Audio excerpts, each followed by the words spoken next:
Hello everyone, welcome back to another episode of Take It Simple. In today's guide video, we're gonna look at how you can fix Messenger has stopped problem. Sometimes you will see a notification on Messenger that your Messenger has stopped.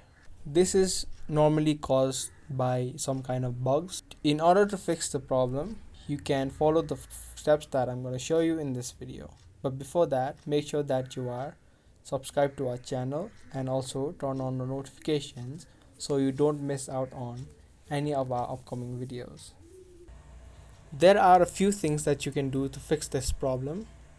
The first thing you can do is make sure that your Messenger is up to date.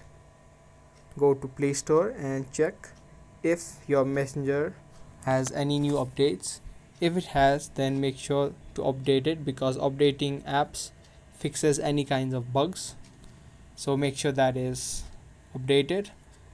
The last thing you can do is hold the Messenger app and go to app info. From here you can clear the data of Messenger. You can clear both data and the cache of Messenger.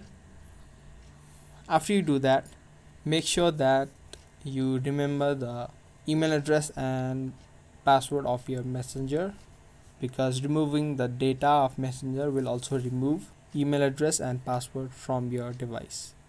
So try out the things that I showed in this video. I hope you guys found this video to be helpful. If you did, give us a thumbs up, and we will be soon back with more videos similar to this. Thank you for watching.